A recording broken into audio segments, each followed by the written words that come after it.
Ignition sequence start.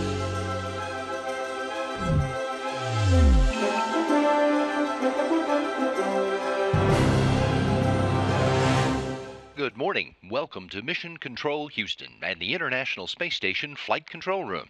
This is where there's always a team of specialists on duty 24/7 when the station is in communications range to manage the mission of the station and its human crew, who now numbers 6 once again. Expedition 59 began yesterday when 3 new crew members arrived to join Commander Oleg Kononenko and flight engineers Anne McLean and David St. Jacques to do scientific research and spacewalks and more during the next 3 months. Houston Station on Space to Ground. Welcome to Space to Ground. I'm Isidro Reyna. This week, 3 new crew members launched at the International Space Station. The new crew is adjusting to life on station after a successful launch and docking of their Soyuz spacecraft. The Soyuz spacecraft carrying Nick Hague and Christina Koch of NASA and Alexei Ovchinin of Roscosmos launched on Thursday, March 14th from the Baikonur Cosmodrome in Kazakhstan. Hague, Koch, and Ovchinin docked to the space station's Razviet module after a 4-orbit, 6-hour journey and opened the hatch about 2 hours later. The arrival of Hague, Koch, and Ovchinin restores the station's crew complement to 6. They've joined Anne McLean of NASA, David St. Jacques of the Canadian Space Agency, and Expedition 59 Commander Oleg Kononenko of Roscosmos. The crew members will spend more than 6 months conducting about 250 science investigations in fields such as biology, earth science, human research, physical sciences, and technology development. This week's question comes from Henning, who wants to know why spacesuits have such low pressure. Well, that's a great question, Henning. It has to do with mobility. The space station is pressurized to 14.7 pounds per square inch, pretty much what you'd find here on Earth. It's comfortable, and you can keep the space station air in a mixed nitrogen-oxygen environment, again, very similar to Earth. U.S. spacesuits, though, are pressurized closer to 4.3 pounds per square inch. Astronauts have to spend a lot of time pre-breathing and purging nitrogen from their bloodstream to maintain a 100% oxygen environment. But the low pressure allows the suit to be a lot more flexible, which is much needed when you have to spend 6.5 hours flexing rigid space gloves to do work on the outside of the space station. Keep sending in your questions using the hashtag #SpaceToGround. We'll see you next week.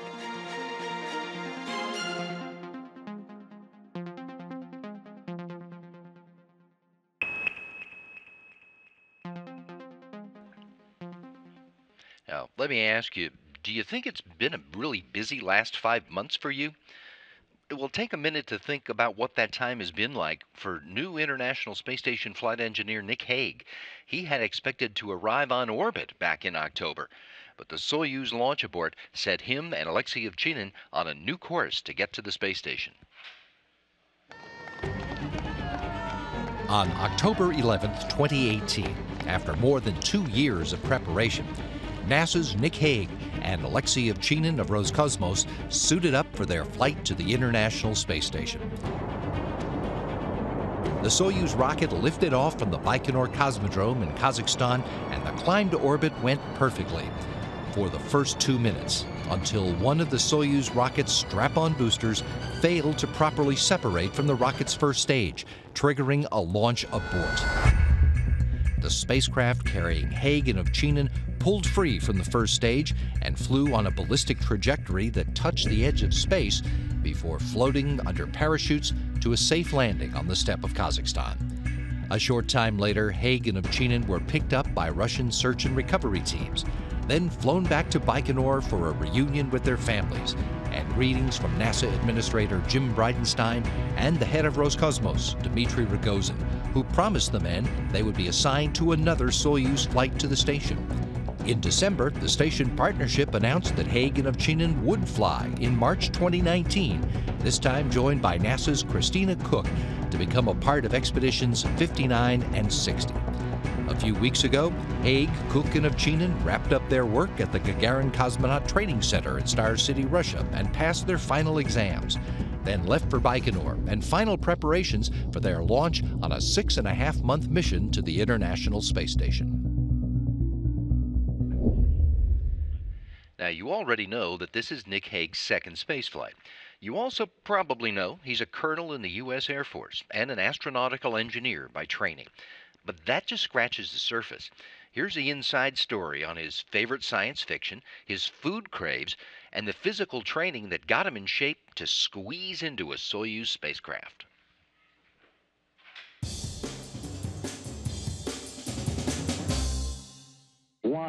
So we're an Air Force family, something you may not know about us. I met my wife at the Air Force Academy back in 1996 when we were in the same squadron.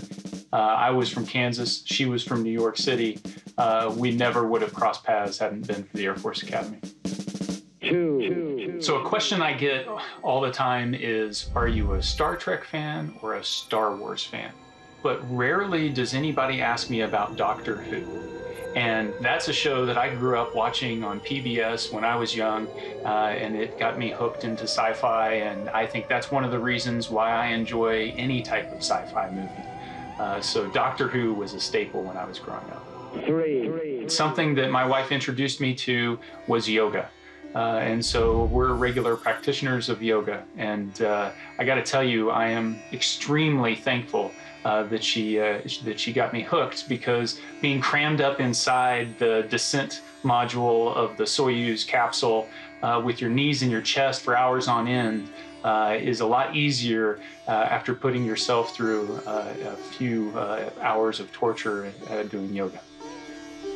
I don't know if torture was the right word, but growing up in a small school, I got to play every sport. But the thing that really got me hooked and that was my passion was baseball.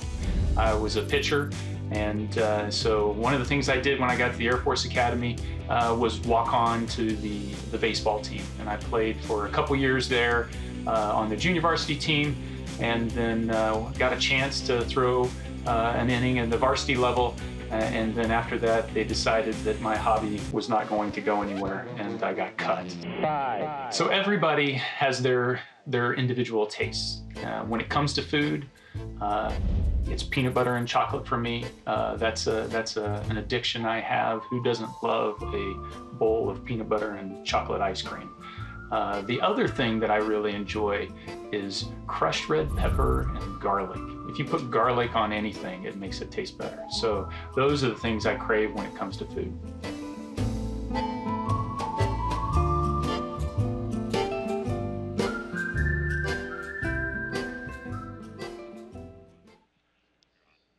Now, Hague ended up making it to the space station in the same spaceship with one of his astronaut classmates, Christina Koch. One of her favorite pastimes is mountain climbing, and Cook says the concentration and control that she learned in climbing helped her prepare to be an astronaut and to make the climb to space for her first mission to the International Space Station.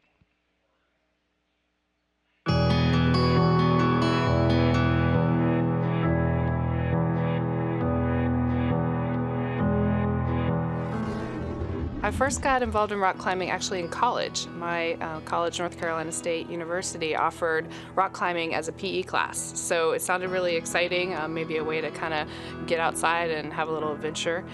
When I first got started, I liked more the physical challenge. That's what it was about.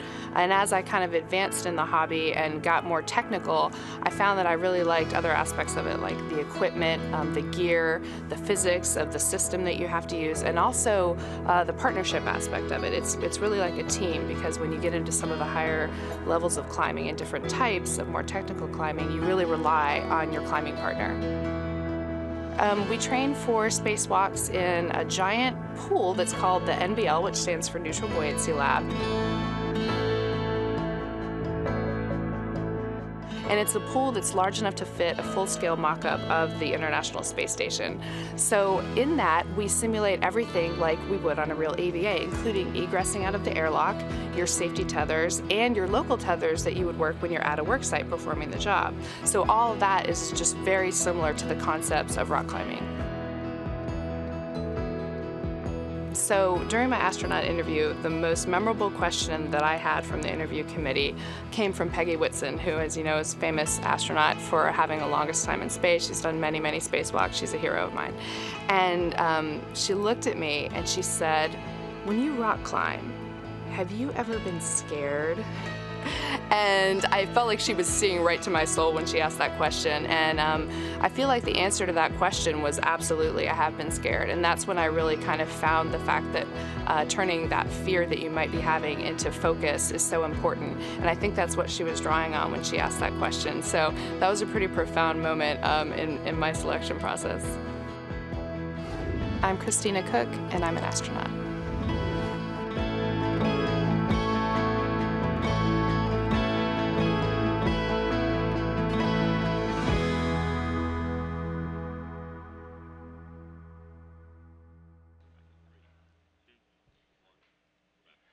Cook, Hague, and Ovchinin and their 3 Expedition 59 crewmates are all officially in a sleep period all day long today for everybody to get cycled around to the right wake-sleep cycle. Tomorrow they'll start preparing for next week's spacewalk, and after that they'll be working a long agenda of laboratory experiments too. Over time, they'll also get a chance to talk to people on the ground to share the experience. Some previous crew members have made an effort at that through fun instructional videos for students. And in this installment of this demonstration series, Scott Tingle demonstrates the orbit of spacecraft and offers the viewers a chance to participate.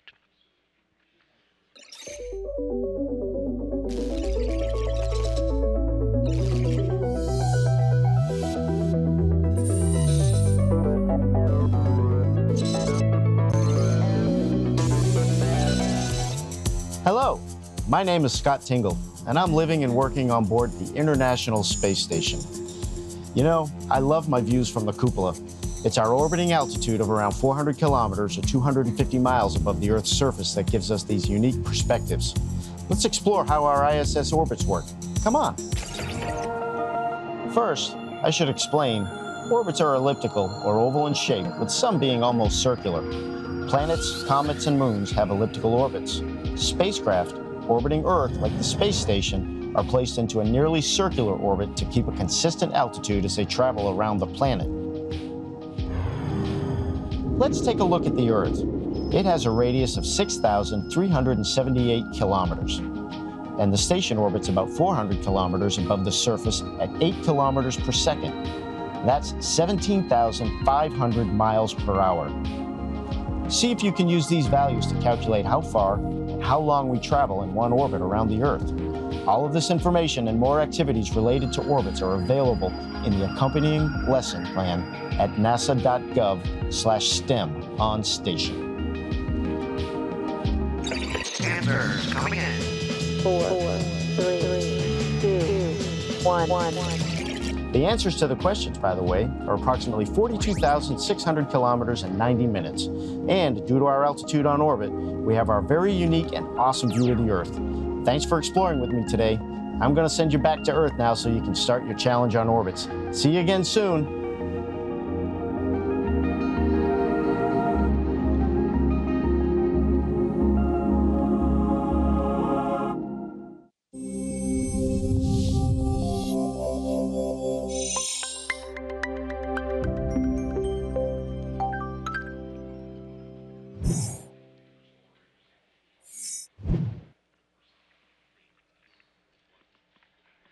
Robotic technology that was originally developed for the International Space Station has found a way to help humans here on Earth in the operating room. The company that developed and built the space station's robotic arm has worked with a medical device manufacturer to create an automated robotic arm that tracks the movement of a surgeon's tools and helps to expedite brain and spinal surgeries. The International Space Station is probably the most fantastic vehicle ever built. It's a one-of-a-kind laboratory orbiting about 250 miles above the Earth. And we perform experiments on the International Space Station. We can do science, we can do experiments, we can learn how to do things out of this world. And the result will help benefit the people on the ground. So not only that, but we're also seeing benefits of how we actually assembled the space station. So the International Space Station in its design was essentially designed like a Lego toy. Lots of big pieces that need to be put together. Some of these pieces are going to be about the size of a city bus. We needed a way of manipulating or moving these big pieces and very precisely putting them together. Canada worked with its contractor, which was MDA, and with that company came up with a design that was going to meet the needs of the International Space Station. The solution to that was using a fairly large robotic arm. And that system ended up being Canadarm2. It could move around the space station, grab payloads, move them to where they needed to be so that the space station could be assembled. You couldn't have built a vehicle like the International Space Station without a robotic system like this.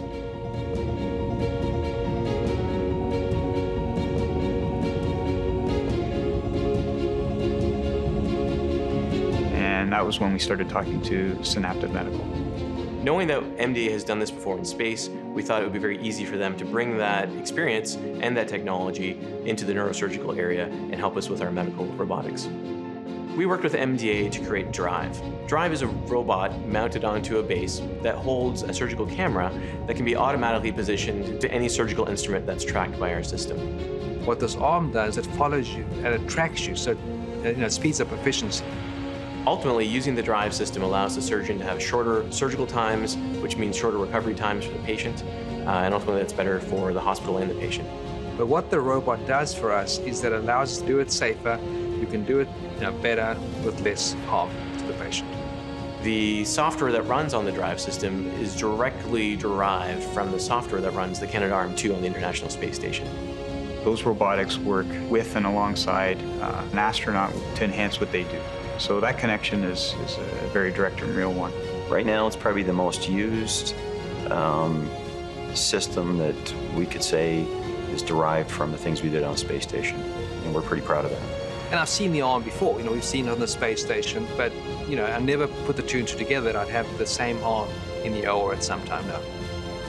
I think everybody has this dream of how robotics are going to become more and more a part of everyday life. The things that we do with robotics on the space station is basically pushing those dreams forward. And we evolve the system, we gain the knowledge, we gain the experience, the expertise. So this is kind of the unexpected benefits that we get out of doing a program like the International Space Station.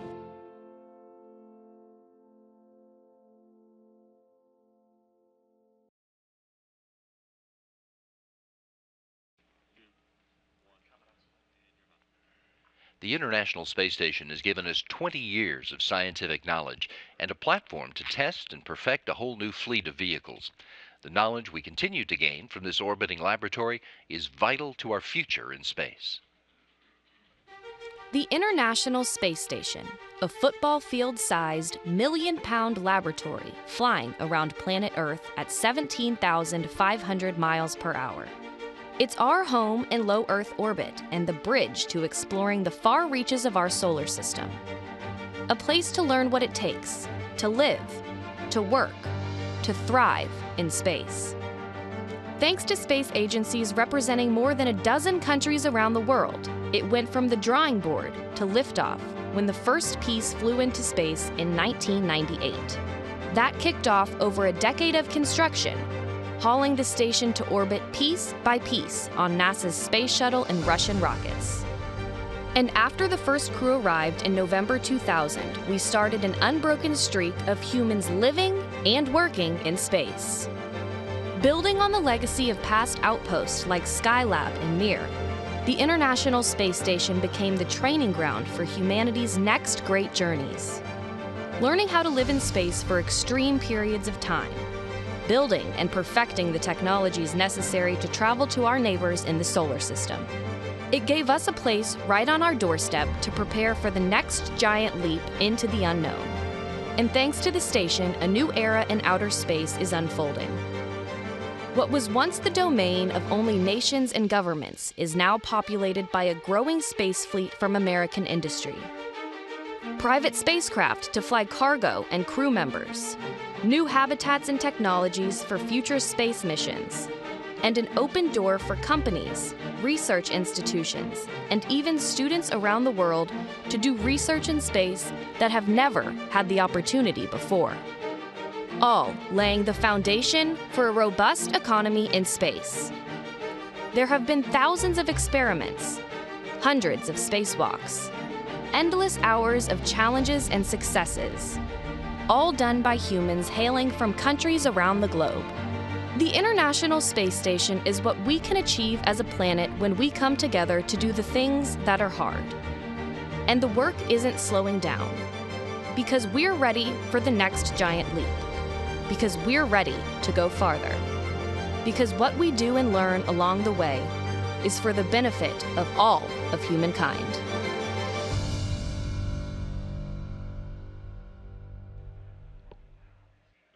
The International Space Station serves as a test bed for technologies that will be needed to support future flights of discovery beyond Earth orbit.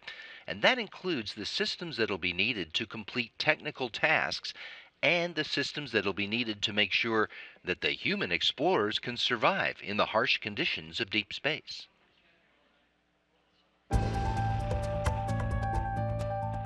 The sweet smell of life support. Presented by Science at NASA. When NASA astronaut Kjell Lindgren blasted off from Kazakhstan in July of 2015 for his first expedition aboard the International Space Station, he had some lofty expectations. I was eager to see Earth from space, and I couldn't wait to float in microgravity. And he confessed. I kind of expected the International Space Station to smell like a locker room. After all, what would you expect? It's an airtight spaceship continuously occupied 24/7, 365 days a year by as many as half a dozen hard-working and exercising astronauts. Lindgren was in for a surprise, however. The air in the space station actually smelled great. The filters and the life support system do a great job cleaning the air. There were no issues at all. First contact with the space station's clean air reminded Lindgren, a flight surgeon, of the impressive technology underlying the station's life support system. On the International Space Station, we're testing technologies that will allow us to live comfortably during long journeys into the solar system. Our life support systems provide a properly pressurized atmosphere with the right amount of oxygen. It scrubs carbon dioxide from the air, it keeps the temperature in a comfortable range, and provides fresh water and light and everything that we need for good hygiene. Hence, the sweet smell of the air. While I was on the International Space Station, I felt a lot like a bridge builder, helping to pave humanity's path to Mars.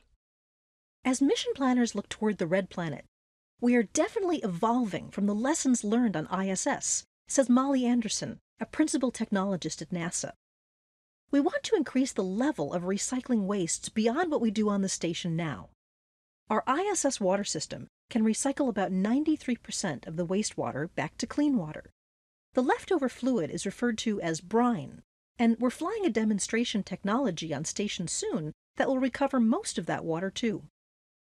On the station, if all the systems are working, we can recycle a little less than 50% of the carbon dioxide back into oxygen. We're trying to get that number much higher, to at least 75%, and even up near 100%, she continues. While the space station still relies on cargo vessels to bring fresh supplies and equipment, improved life support systems can help reduce those needs, leaving more room for science and science equipment going to the station. Plus, Earth won't be able to help on missions that leave Earth orbit. Hundreds of millions of miles from Earth, no one will be able to bring us fresh water or replace malfunctioning systems. We will be on our own, just us and the life support system. That's why it is crucial for life support development to proceed aboard the station, an excellent testbed for future deep space flight. For more from the International Space Station, go to www.nasa.gov/station. For more news about the sweet smell of spaceships and the systems that support them, stay tuned to science.nasa.gov.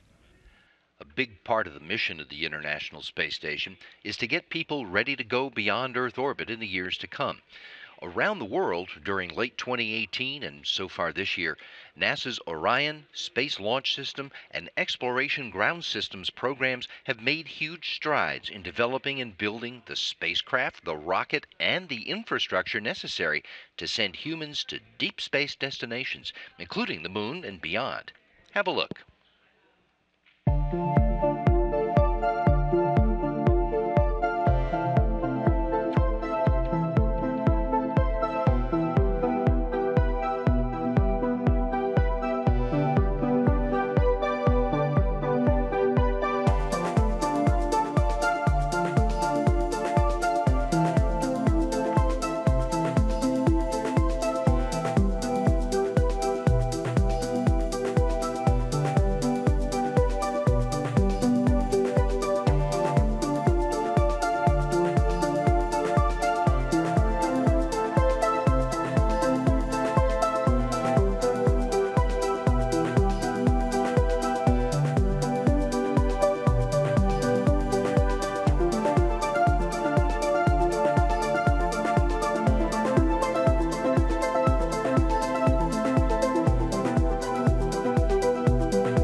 If you'd like to get a look at any of the stories that we feature today, you can do it. Go to YouTube and Facebook. There are the addresses. And while you're there, you should be noodling around and looking for other cool stuff, because there's lots of it that you can find about NASA and America's human spaceflight program. While you're on the internet, check out Houston We Have a Podcast. Folks here at NASA talking about their work in all aspects of space exploration. Our new episodes post on Fridays. Today, just 1 week ahead of the first spacewalk of Expedition 59, no, that's not a coincidence, Gary Jordan talks about how NASA prepares for a spacewalk in talking with one spacewalk officer and the manager of planning for an upcoming EVA. Go to nasa.gov/podcasts. You can find today's episode, you can find all the old episodes, and you can find all the other NASA podcasts, all in one place at nasa.gov/podcasts. You can also listen to them all on Apple Podcasts, Google Podcasts, and SoundCloud. This is Mission Control, Houston.